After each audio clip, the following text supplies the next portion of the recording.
Okay. How's it going, everyone? Roger here, Rants about Tech. I'm sorry for the delay there. It's been a hard road here. I'm not even sure if I'm live right now because the live sync, I lost connection right when I was about to go live. But the live hasn't really sunk up with what I'm doing yet, I don't think. Okay, I think it has. I think it has caught up. I think we got the intro music going. It's been a weird day. So I'm trying to start this off with losing connection and then coming back and then seeing what it does after losing connection. I can't even see. I don't have glasses on right now. Where are they? Oh boy.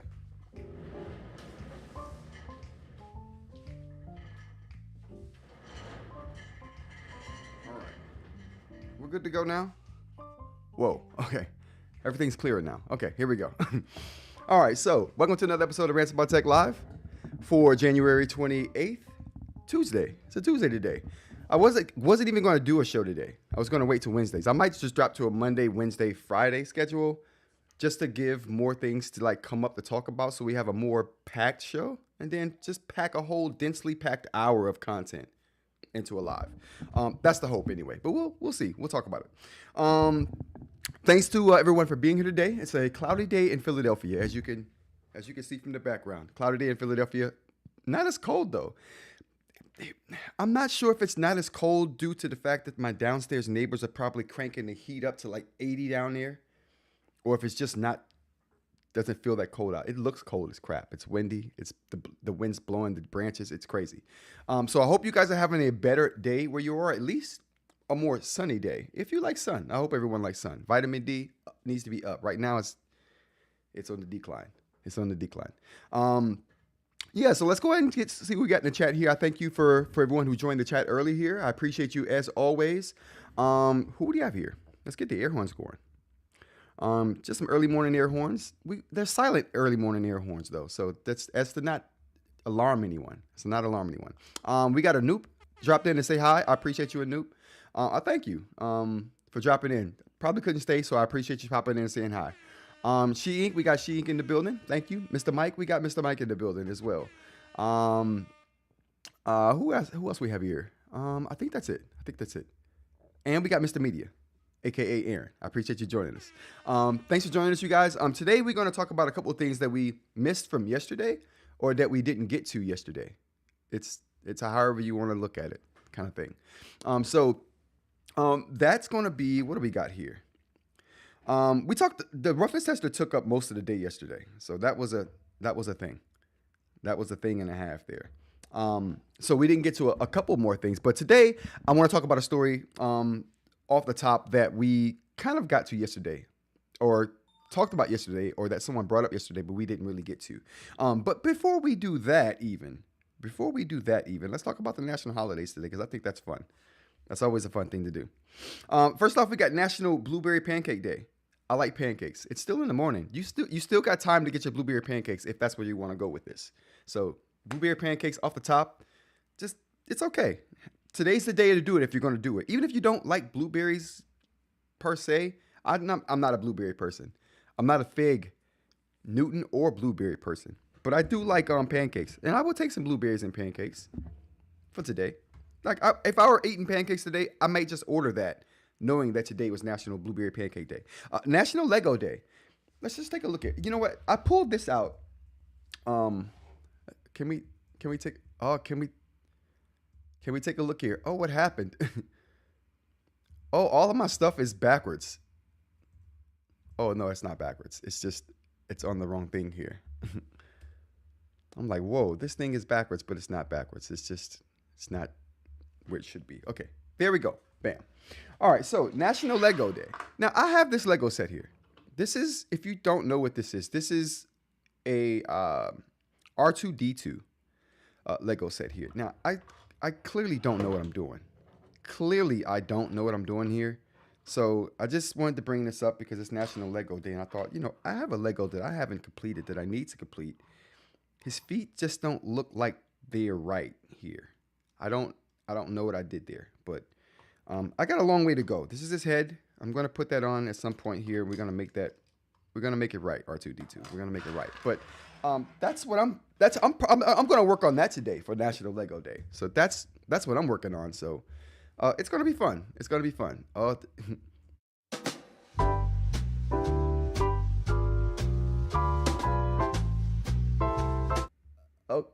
okay, there we go. All right. So that's what I'm going to do today for National Lego Day. Last thing we got here is data conspiracy. I said data conspiracy. We don't need data conspiracies. We need data privacy. So data privacy day is today. Take this day to make sure that you're being safe online. This is a good opportunity. Check your firewall stuff. Check your VPN stuff if you're doing VPNs. If you're doing VPNs, you might want to check it. So those are the kind of things you want to do today. Think about privacy security or online security and privacy today. If you haven't done those things, check them out. Today's the time to do it. Donate some time to that. All right. Now that we got that out the way, let's go to the chat, see what we have here. I like pancakes and French toast. Pancakes and French toast, awesome. Transformer, that's not a transformer. It could transform, Mr. Mike. It could, maybe, if I had more pieces. I lost a piece bringing that over here. I don't even know. I got to find that later on before I could even do anything to it. All right. Oh, what else we got here? I would normally do promos. I'm not going to skip the promos, but I'm going to fly through the promos. I appreciate all the people who view the content. If you comment, like, subscribe, thank you. I appreciate you. That's awesome ways to support the channel. The website's another way to support the channel. We got awesome stuff there. RantsaboutTech.com. Go check it out. Memberships, awesome way to support the channel. We got a few members in here today. I appreciate you guys. Thank you. So thank you to everybody who supports the channel in their own particular way. And there are many ways to do it. So thank you in whatever way you decide to do so. And if you're here watching this, thank you. Let's go ahead and go to the first story. Yes, this story right here is the sun coming out. Whoa. Did you guys see that? Wow. I instantly feel like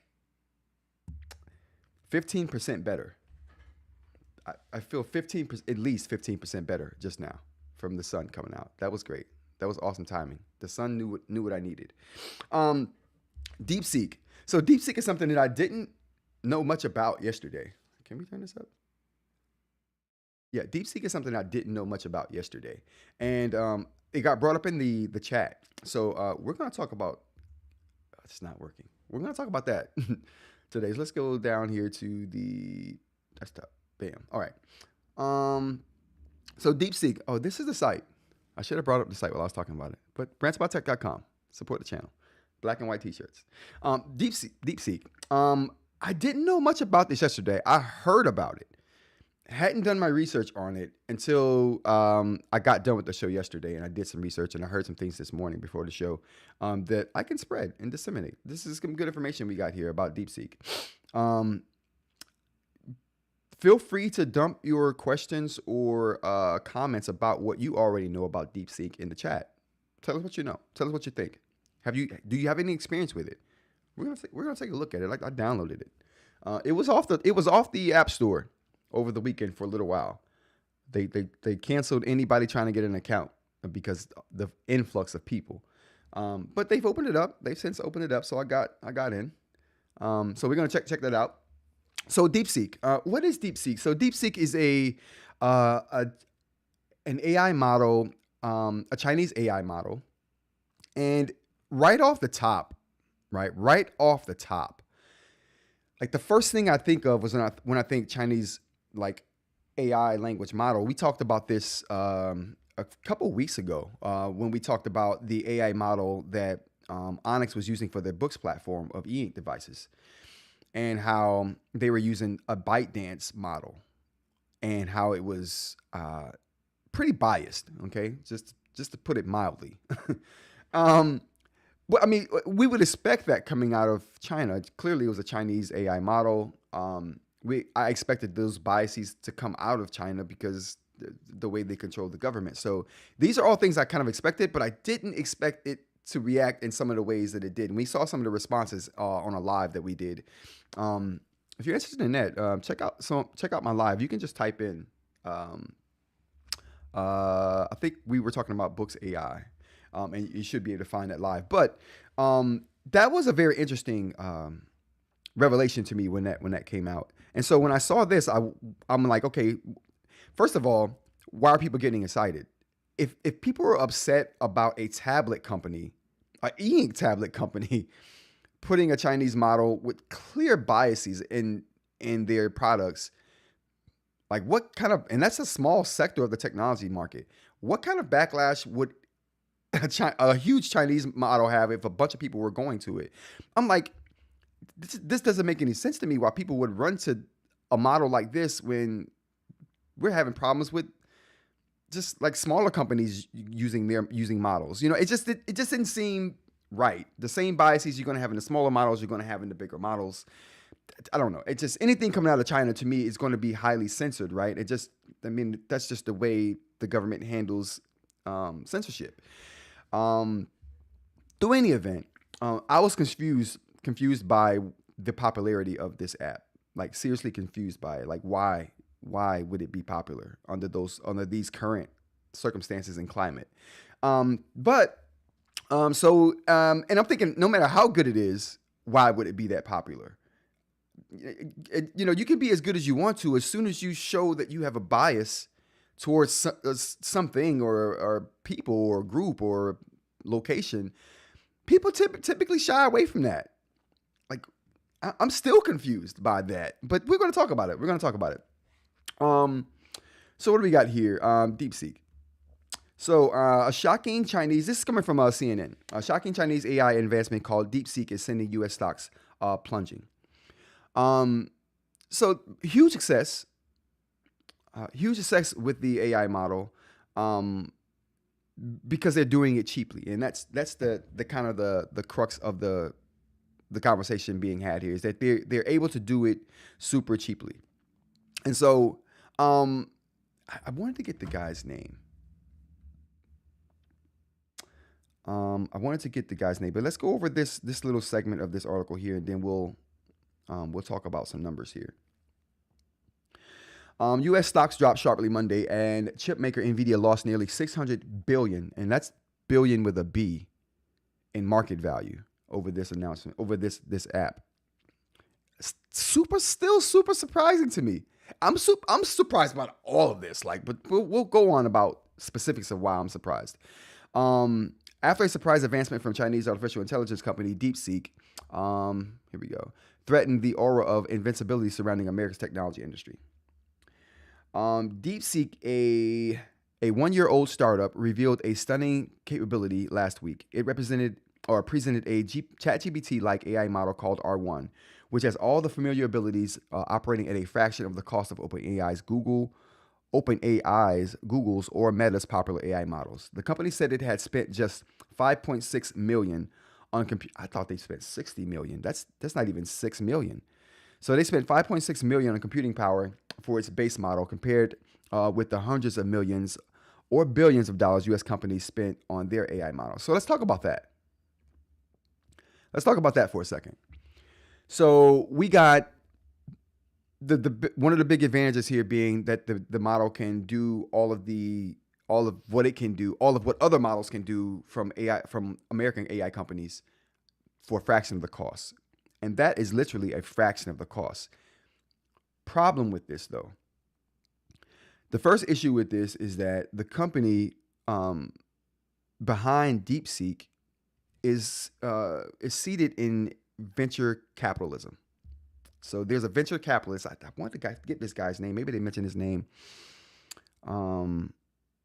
There's a venture capitalist. I forget his name. During the event,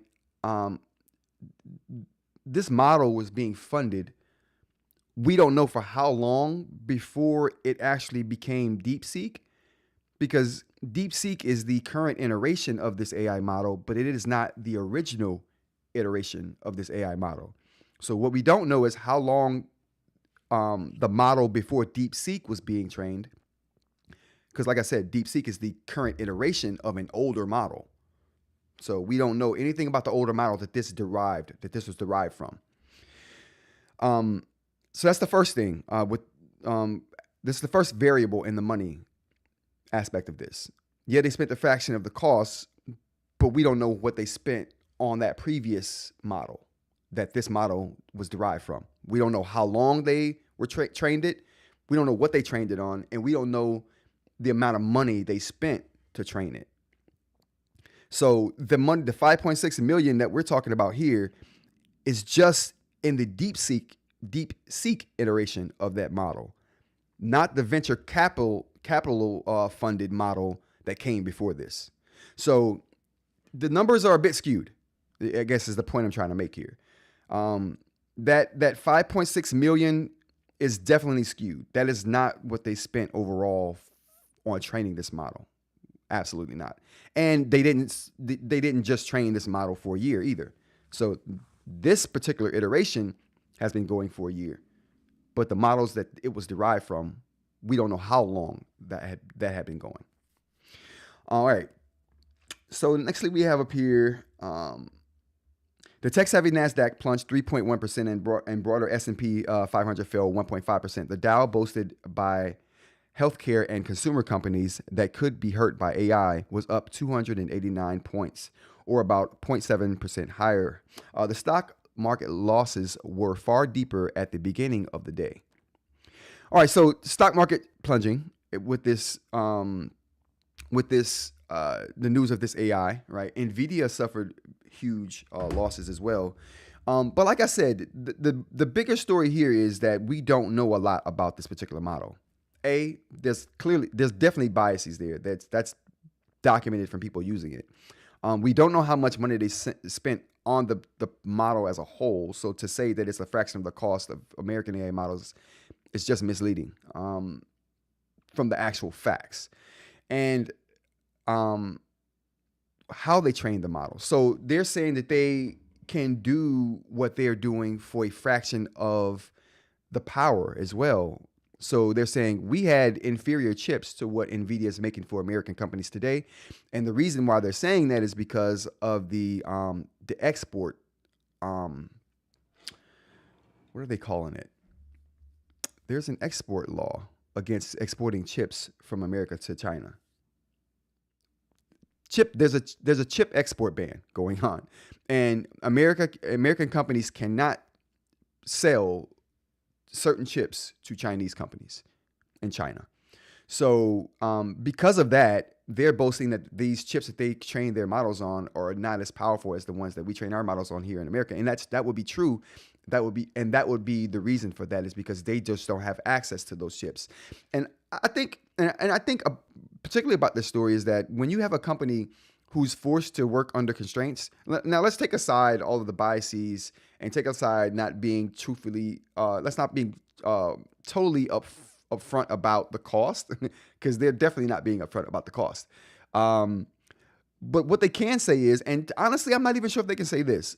They can say for right now, until someone can prove differently, that they are working with inferior technology and that they can produce similar results using less powerful, aka less power hungry chips, which would save energy, which would save money, which is why they can do this cheap or offer these tools at a cheaper cost. But what we don't know is for sure what they trained their models on. We can say that they're not supposed to have particular chips, right? But who's to say that they don't? Now that's just like a skeptical point of view. But I've read a few things and heard a few things that suggest that is exactly what the case is. Whether that's factual or not, I really don't know. But that is a possibility, especially when you consider they're not being totally upfront about the actual cost. You know, if they're fudging the cost numbers, they could be fudging the power numbers as well. But what's not up for debate is the fact that this DeepSeek AI model is going to be cheaper for consumers to use than what OpenAI has on offer, and for similar tool sets. So essentially, what we got here, there was a tidbit that I wanted to bring up about how they do what they do and what feature. There's a particular feature that makes this model sit on par with OpenAI's O1 model, and Google's latest model, the 2.0 model. And what these models bring to the market is the ability to basically self-check themselves. I've talked about on live a few times on this channel where AI has the ability to show you its train of thought. And that's how we knew. I talked about a particular AI lied about it. It has the ability to copy itself. It did copy itself and then lied to the researchers about it copying itself. And the reason the researchers knew it lied about copying itself is because they could see its train of thought. There's a printout that they can get that shows exactly its logic for doing the things that it did. And there was just a whole train of thought of how it decided that, hey, I don't have the tools to copy myself. I will download those tools and I'm copying myself because I don't want to be replaced with this other model. So it's those kind of things are what these new models can do. They're capable of not only showing you that train of thought, they have the ability to look at that train of thought themselves and then analyze the train of thought and say, okay, is that the right thing to do right now? And then it can run its own train of thought through its own logic and maybe improve that train of thought, maybe improve what it was going to do and say, no, that's not the best route. Let's do this. And then you'll see that show up in its what they call train of thought. So train of thought is what these new models have, and it's the feature that's allowing this new DeepSeek model to gain so much traction because it has that feature at a fraction of the cost of what other companies are charging to have that feature. So that's the big thing here. That's the big thing with DeepSeek, and that's what makes it so unique is that it has a train of thought built into it, and it can assess itself, and it can give you a readout of what its logic is. All right, so next thing we got up on the market, and this is something that affected the biggest chip maker, and not the biggest chip maker in the U.S., but the biggest AI chip maker in the U.S. being Nvidia. Their stocks dropped sharply, but as we can see here, kind of picked back up today. But it did drop sharply. We can see it for that little dip there. But a couple of things to mention here. Good morning, Danielle. How's it going? Glad you could join us. We're just talking about DeepSeek. It was brought up in yesterday's live, so I did my research, found some information out. Now I'm presenting. Glad you could join us. So that's the thing. So Nvidia did take a hit. The thing that I want to talk about, the thing I want to talk about is what people have to say about the chip part of this. And the chip part of this is that, yes, the DeepSeek people did what they did with less powerful chips for now. Let's make that assumption for now. They won't be able to continue. The chips that they have now were a misstep of like the chips that they were allowed to use now were kind of a misstep of the Biden administration. There were chips on the market that came from Nvidia. So they do have Nvidia chips that they're training these models on. Which ones? That's, like I said, that's up for debate. Whether they have the lower tier chips or whether they actually have their hands on some actual current tier chips will be what people are going to be investigating going forward. But until any information comes out on that side, we're going to just assume they're working with less powerful chips.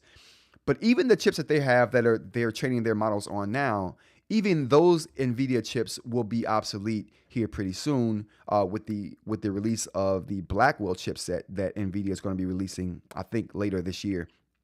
And with the export bans being in place, they most certainly won't get those new chips, but the American AI companies will get those newer chips. I always think it's good that a company can do less with more. That means you're being truly innovative. And it sounds like American companies are hiding behind the fact that we have more powerful chips versus better algorithms and better AI. Maybe this will come out in the wash. Like right now, DeepSeek has got a hold, right? And it's causing some havoc. But when these Blackwell chips come out, that'll be the great leveler, right? It won't matter how good or efficient their model is when they can't train at the speed that we'll be able to train our models and with the complexity.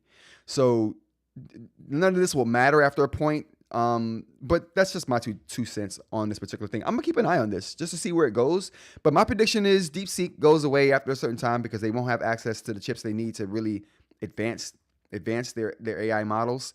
And even if they did somehow get those things, like I said, the biases, no matter how good your AI is, when people realize there's biases involved, no one wants to deal with it.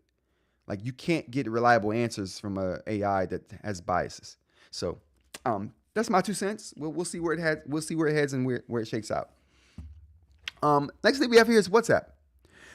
We have a WhatsApp update from Apple. Like, Apple's allowing some things I didn't think they would ever offer on their platform. But here we go. Coming from Lifehacker, we have the story where WhatsApp is finally bringing multiple accounts to iPhone. This is an Android feature that's been in Android for a while now. This is just Apple catching up. Like I said, I didn't think it would happen, but here we go. WhatsApp appears to finally be getting its iPhone app up to speed with its Android companion in a major way, allowing you to use multiple accounts on one device. The new feature, which has been available on Android since 2023, was spotted by WA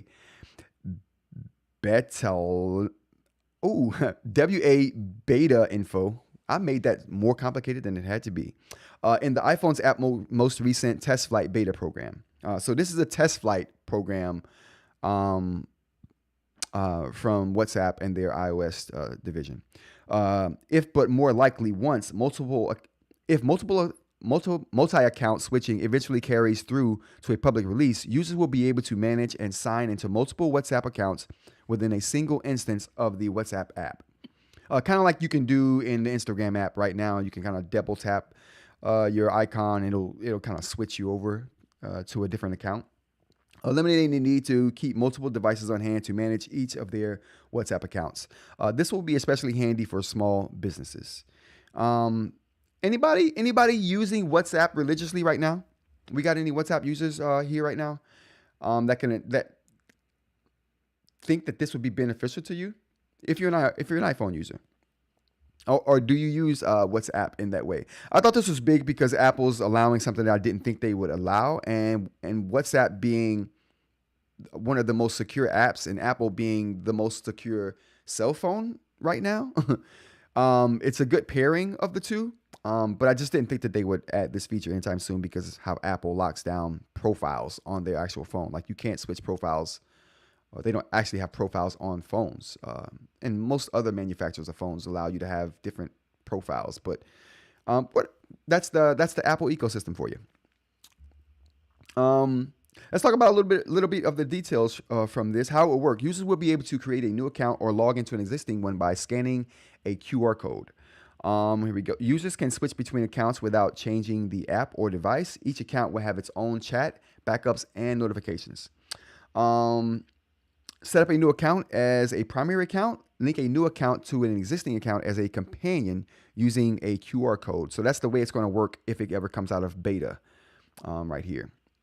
Users can manage multiple accounts in one place. Small businesses can benefit from having multiple accounts on one device. And that's just for social media purposes. Brian, how's it going? Brian says, I use it to communicate with business clients overseas. Very good for that. Very good for that. Global app, which is one of the things I like about WhatsApp as well. Going to benefit you for your business purposes there, Brian? What? I'm not sure what the use case would be for a business to have multiple accounts, but I'd be interested to hear your thoughts on that. All right, next up we have coefficients. More specifically, friction coefficients. This was brought up in yesterday's live. And I didn't know much about the friction coefficient then, but I do now. So we'll talk about that a little bit. So yesterday in my live, I talked about a surface roughness tester that I have. That I'm going to be testing surface roughnesses of the eInk tablets that I have on hand. It's just to kind of give a number to their rating or their value of roughness. I was asked if it would give me a friction coefficient as well. And the answer to that is a hard negatory. That would require a few machines taking a few measurements and then using math to put those measurements together to give you that that friction coefficient, which essentially the friction coefficient, which is weird. I thought one of the weirdest things that come out of this research for me was the fact that friction coefficients don't have units. I'm like, what value doesn't have a unit? It's represented by mu, as we can see here. It's represented by mu here. There we go. And that formula right there. So mu is the friction coefficient is equal to the frictional force divided by the known force, which I don't know what the known force is. Gravity? The opposite gravitational field? I don't know. But it's the normal force. So that's coefficient friction. Now, in layman's terms, coefficient friction is what happens. I can't. Won't even allow me to. Are you serious? Oh boy, here we go. In layman's term, what happens is the coefficient. Let me get a pencil. I know I have a pencil somewhere. There are pencils here. Does it have lead in it?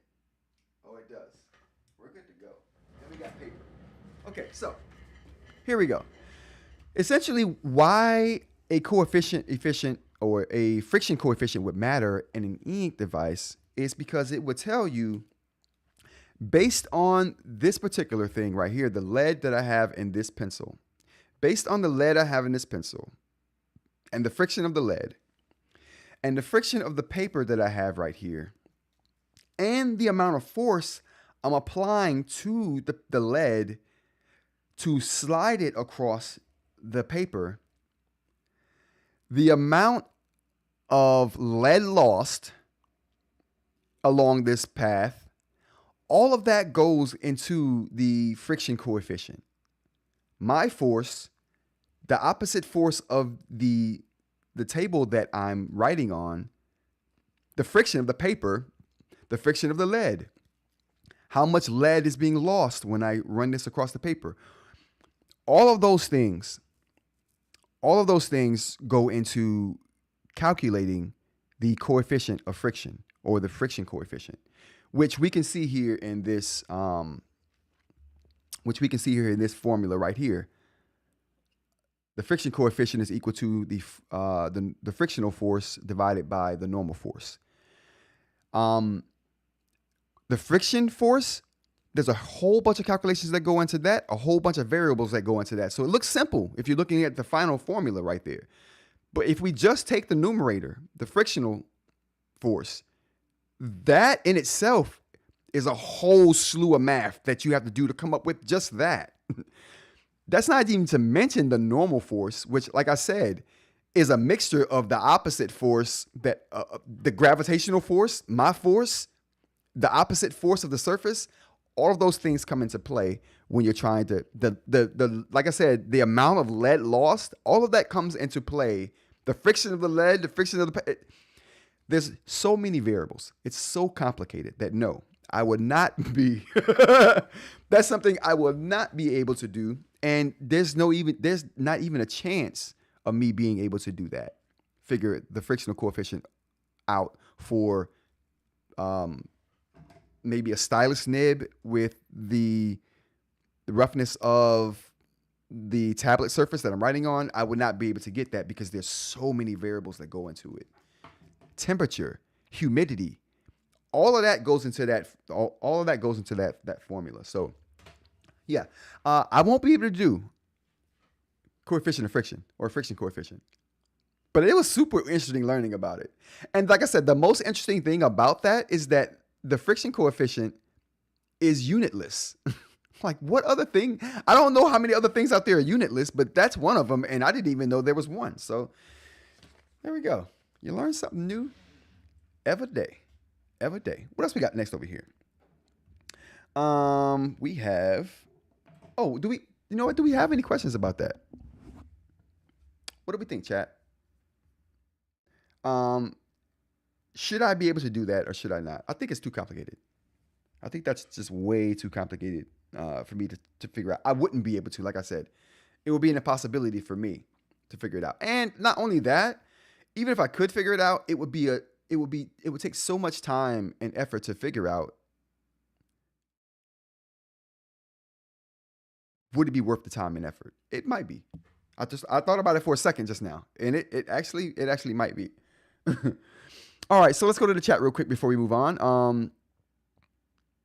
Brian says, I used it to communicate with, okay, yeah. I think we got there. The Rock says, yeah, no units, dimensionless. Yeah, dimensionless. Can you believe that? It's force over force, so the units cancel. It's so odd. No units and dimensionless. It's a dimensionless measurement. I mean, when you think about it, you're like, yeah, it is. It would be dimensionless because you're just measuring the friction of something going across something else. Like, but yeah, does the dimensionless lead to it having no units? Because without dimensions, whether that's time or space, you can't have a unit. Is that why? Now that I've said it out of my mouth, that is probably why. But if you know The Rock, let me know. eInk says, how would it really help us know it anyway? Right. How would it really help us to know it? Exactly. That's what I'm saying, eInk. I don't think that it would help us to know it. It would help us to know it in a sense that I would be able to tell you how close your experience with a certain nib, with a certain tablet, comes to the feel of pen on paper or pencil on paper. It serves some purpose, but it's just a measurement that would take so much to do for a small YouTuber. You know what? Once I this is my deal. This is my deal, everybody. Once I get over 100,000 subs, let me ever get to 100,000 subs, I'm on my way. We only got 3,000 now. I only got 79,000 more to go. So we're working. I plan on being there. I'm not gonna lie to you. I plan on being there. That's one of the goals in the trajectory.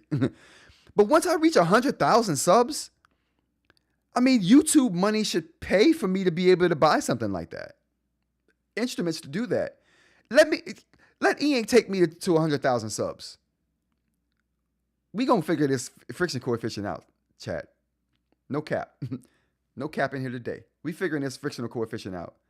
We're gonna figure this unitless, dimensionless number out and compare it. 100,000 subs. That's where we at.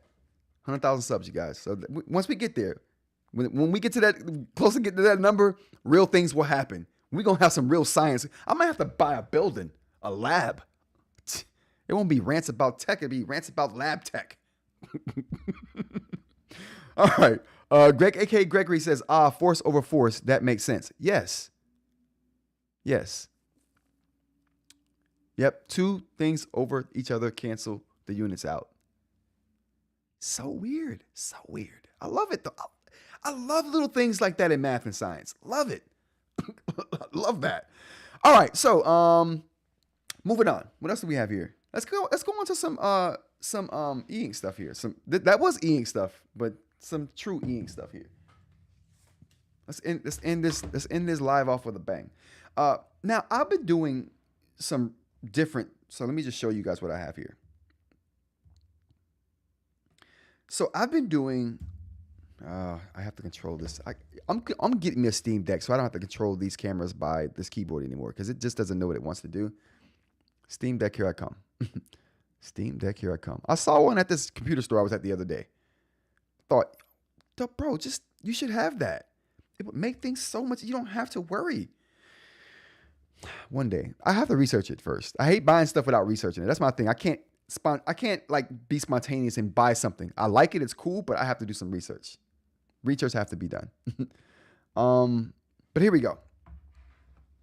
Oh, let's bring the Legos into the view. Oh, we got Legos here. It's good stuff. I see people with Legos and stuff in their channel, the peripheral of the frame. Like, oh, that's so nice. Little cactus plants. I want a cactus plant. Khaled's got plants everywhere. I'm like, I want plants like Khaled. So one day I'll be big enough to do that. But we see here, I have two devices. We got the Manta and we got the Go 10.3. As you can see here, I've been trying to figure out what device I'm going to do the live show on. So I did the Manta for a week.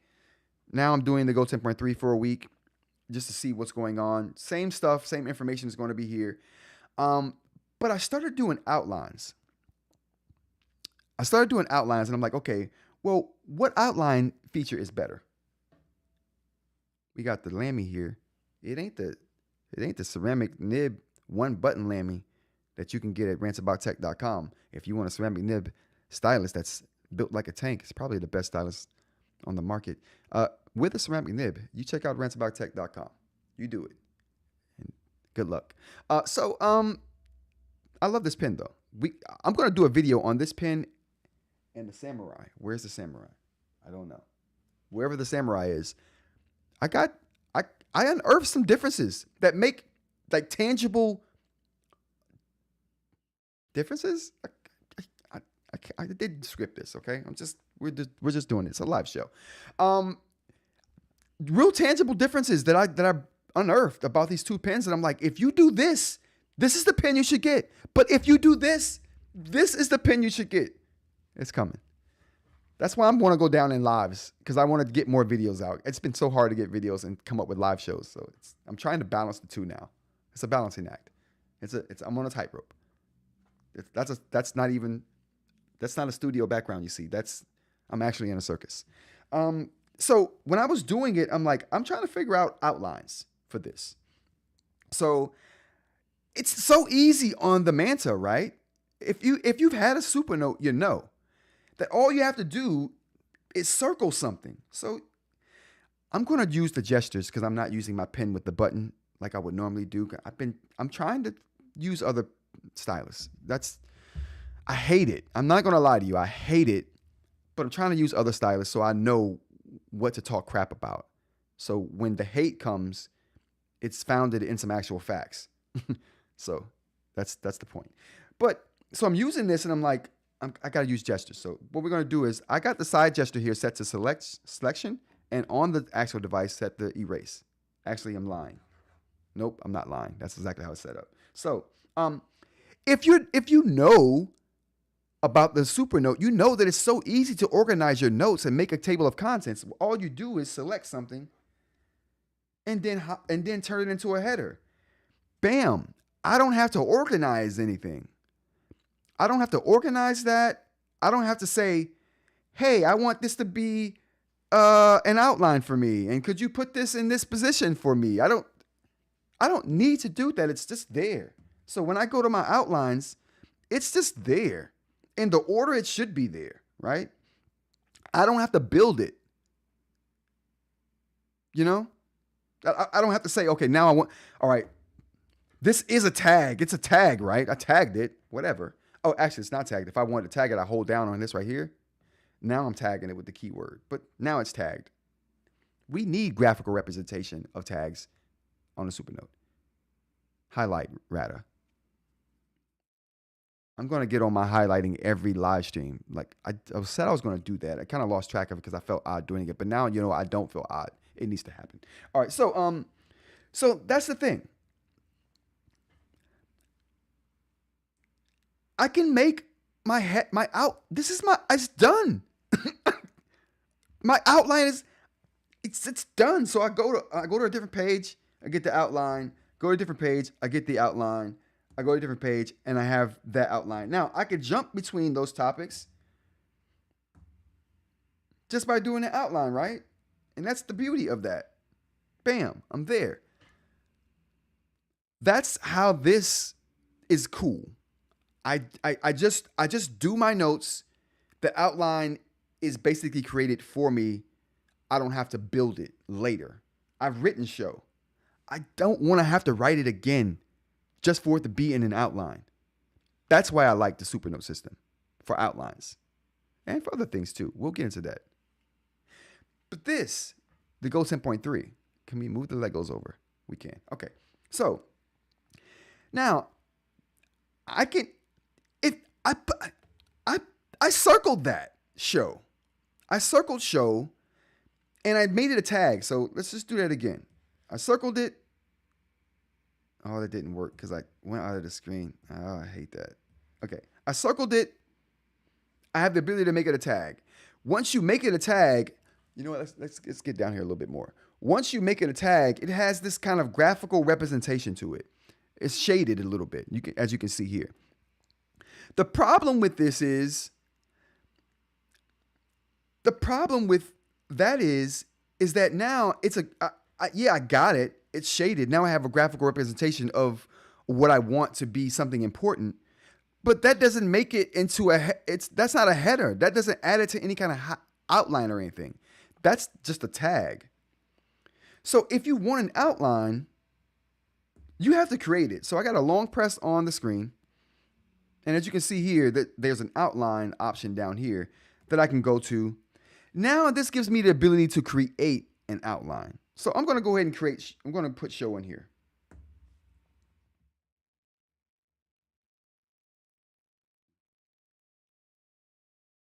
Create yes, even though it's not how it's supposed to be. So now when I go here and I look at the outline, I see show. Can we get down here? Now when we go here and we have the outline, I can see show, right? And it's in my outline. But I also have tags. The problem with the tags is that they don't keep them in any kind of, they don't keep them in the order that you write it. It is the order that you write it. It's not the order in which it appears in your note. It's the order that you write it. That's how they appear here in the tags. Big problem for me with tags, but doable because at least it's there and you can click on it and go to it. You don't have to rewrite it. With the outline, everything has to be built. So if I want to add like promo to one of my outline headers, I have to go to outline. Or actually, I can't even add another outline from here. Nope. I have to go to the next page. Then hold down the thing. Go to add to outline. Promo. Wait. Let it do its thing. Now it's added to there. Now I can see promo added to my outline thing. So you have to go and you have to build that outline versus on the Supernote platform, it's just there, right? You circle it, it appears in an outline that's been created for you. So I'm like, so my thing is this. There's a couple things with that. The first thing with that is that it's more work for you to do the same thing that you can do on another platform. It's another document essentially you have to create. Which is that a thing? Is that a hindrance? Do we care? Do people use the outline feature on the Go 10.3 or any of the Boox platforms that has the outline? What do we think, chat? Is it worth recreating the outline? Is it better just to circle and select and have the tags like we have here? Because we have the tags there that I can just circle, add to tag list, just like I do on a Supernote. The only problem is it doesn't keep it in the order that it appears in the note. It appears in the order that I make it, which can be an issue if you're not doing things linearly. Your boy's having a hard time with technical terms today. So, what do we think, chat? Mr. Media says he doesn't care. I started using it. What do you do? How do you use it? Do you create your outline first? Or do you create your outline after everything is done? You go through, you create your document, and you know how you want it, and you say, okay, now I know how I want everything. Let me go back and build the outline. How do we do that? Anybody else have any experience with it? Durock says, I don't use the outline feature at all that much. Tags work well. Same here. And you can reorganize with the up-down arrow in the top right, which between time added to page. Whoa. Okay. Do tell, brother. Where's it? Oh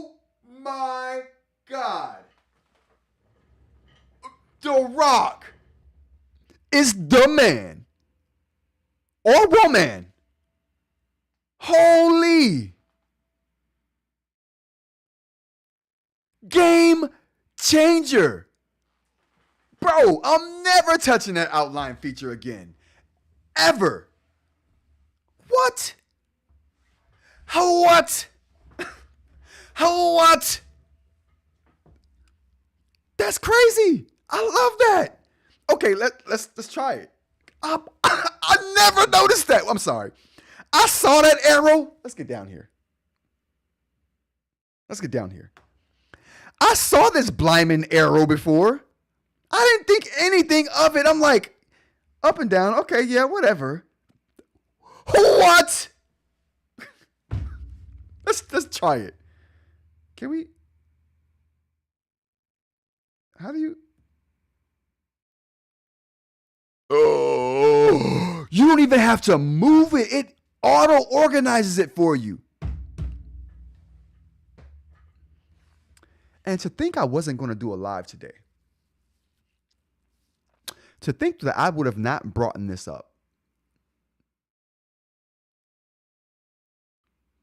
You solved my problem, DeRock. Why didn't I just click on that? Am I the only one who didn't know about this?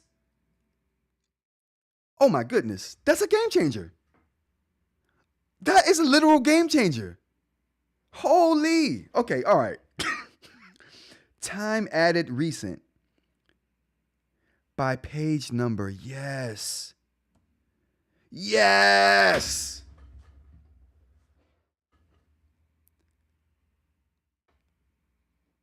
Amy, you know what I want to say? Yes. Word.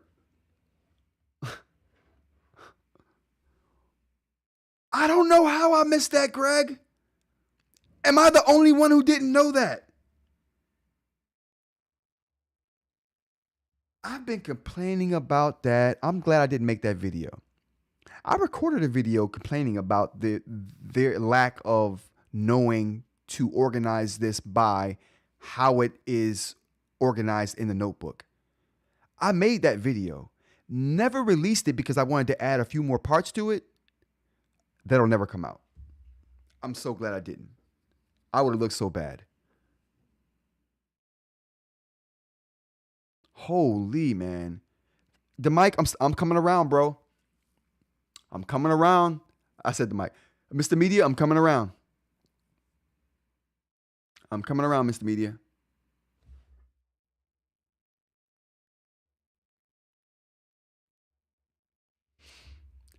Like Aaron, I you know what? You know, this is my fault for not going, and I'm about to go blow Aaron's channel up. I'm about to go watch all of Aaron's 10.3 videos.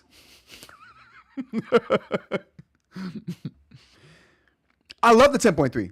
And if you've been around my channel, you know I love the 10.3. To me, it was the best device of 2024. It's the GOAT for me right now, but this keeps it in that GOAT category right now.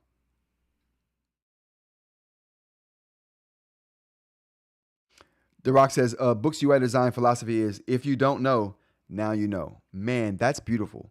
That's going to complete my notes. That's going to help with my notes write up too.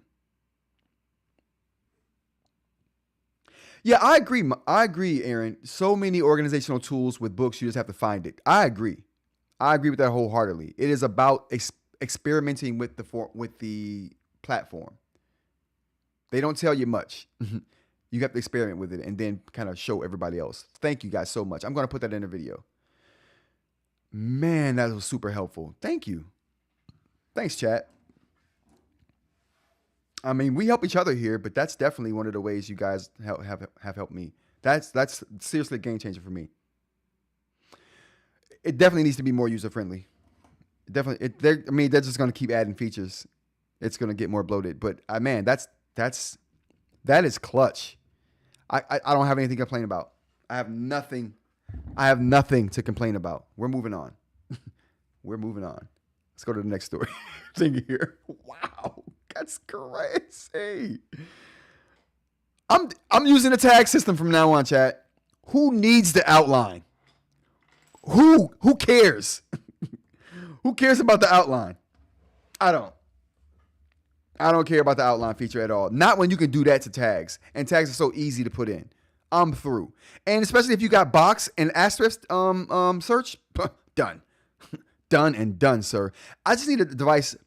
I need them to make it more. I need to make the search quicker. If they make the search quicker, I may never touch another device. Literally. Or platform, that is. I don't know. I still think the Supernote, no matter what, will be good for just a pure paper replacement for sure. That is a killer feature. Okay. We're moving on. What else we have here? Is the Boox Note Air 4C trash? We don't need a laptop for this. We don't need graphics for this. Is it trash, chat? Is the Note Air 4C trash? I think I'm about to sell it. I'm tired. Let's have a conversation. I'm tired of the Note Air 4C. I'm literally tired of it. I'm tired of the optimization not being where it should be. I'm tired of the nasty ghosting for a Carter 1200 display.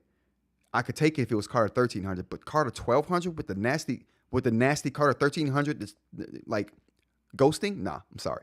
I don't like it. Especially when I do my write-up on the 10.3 and then I transfer it or pull it up on the 4C just to get some color to organize my delivery and camera stuff. I use color for that. So the Note Air 4C comes in way perfect for that. And I like to read news on that, on the Note Air 4C. So it comes in perfect for me for a few different situations, a few different use cases. I don't understand why it's so bad.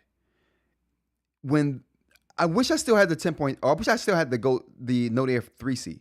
If I still had the Note Air 3C, I would have sent that 4C back a long time ago.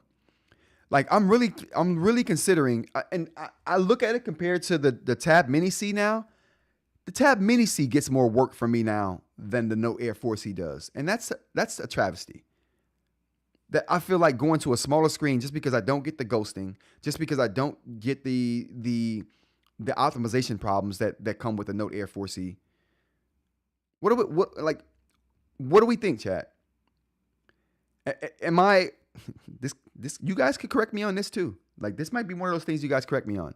Am I wrong in thinking the Note Air 4C is trash? Like when I'm using the smaller Note or Boox device with a less impressive like writing film, all for the sake of I don't have to deal with the hangups, it's upsetting. It's a little upsetting. Am I the only one? Am I the only one, chat? It sounds like I am. I don't like the thought of the upgrade being worse than the previous iteration. I hate that idea. That's just a premise that just doesn't sit well with me. Your new device should be leaps and bounds better than your old device. I should know that. With the Note Air 3C and the Note Air 4C, you don't know that. Yeah, you get a performance bump. I do think the front light is better. But the downsides aren't worth it to me.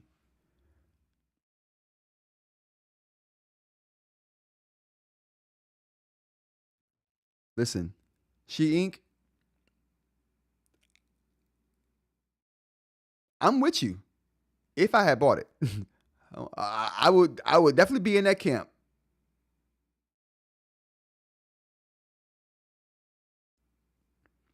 Greg says, I'm tripping. Greg says, yes, you're tripping, bro. Nah, but I'm with you, eInk. I'm with you. I mean, the Go 10.3 is just, like I'm telling you, man, it's impressing me at every turn.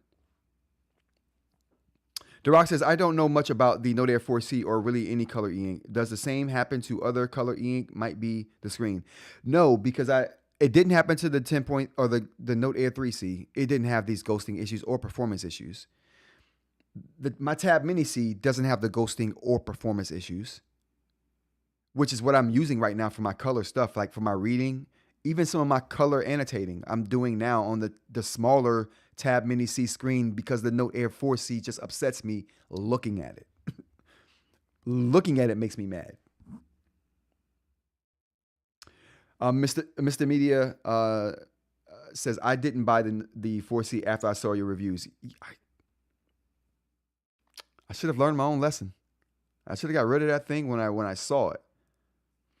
But my thing was, I got to have a color device.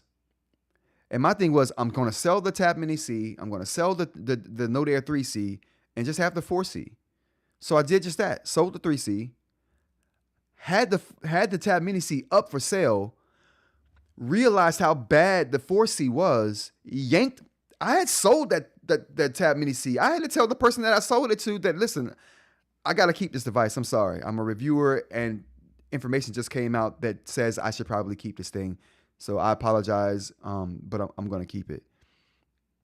And then I refunded them their money. That's how bad the 4C was to me. And that was a month ago. It's only gotten worse. My feeling towards it has only gotten worse. We'll have to have another conversation about what you guys like about the 4C. I might do a series of 4C hate. I can see where this is going. I did a series of Note Air 3C hate videos, most of which had nothing to do with the orange, although some of it had to do with the orange. But most of it was just hardware problems. It was just, now it's the software. And some hardware. They still didn't fix the light bleed issue. It's the only device they have that has a light bleed issue that I've bought or have been sent to me. They still haven't fixed that on the 4C.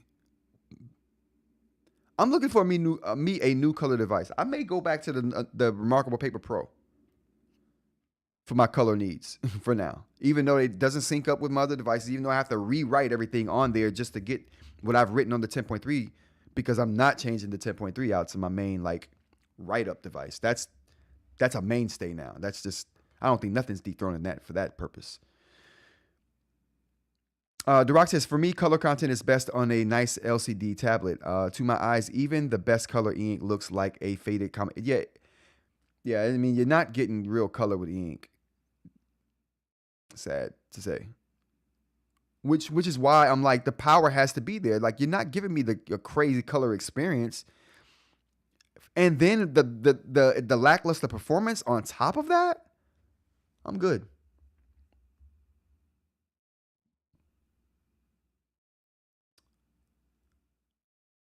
Yeah, the Tab Mini C doesn't have a good writing surface. It's slick like the other Tab devices, Aaron. Which is why I didn't want to go with that. Had I had this information, before I sold the Note Air 3C, I would have kept the 3C and sold the Tab Mini C. But the 3C had sold before all of this happened, and I'm like, jeez, man, I wish I had that thing back. I'd deal with that orange. I would. It would just have to be something I deal with. It would just have to be something I deal with for sure. All right, everyone. That's going to be the show for today. I appreciate you guys joining me. I wasn't even going to do a live today. And like I said, I think what I'm going to do is go down to Monday, Wednesday, and Fridays to let some news and content build up. So when I do a live, it's filled with relevant information. Although I could talk about, there's tech news that comes out every day. So I'll see how I feel about this. Maybe I'll keep it going for the end of this week and start that other regimen next week. But I'm still thinking about it. And a poll is coming today. Talking to the members about that particular ordeal. So you'll be able to put your input there and have it documented about how you feel about that situation. So that will be coming up. Thank you guys for joining me today. I appreciate you. Let's get some more air horns going for the members who showed up today. I really appreciate you guys. I hope you guys have a great day today. What is it, Tuesday? Hump day tomorrow? I will see you guys tomorrow though. We will do a show tomorrow. But maybe not Thursday, but definitely Friday. We'll see how it goes. All right, everyone. Thanks for joining me. And until next time, take care and have a great rest of your day. Peace.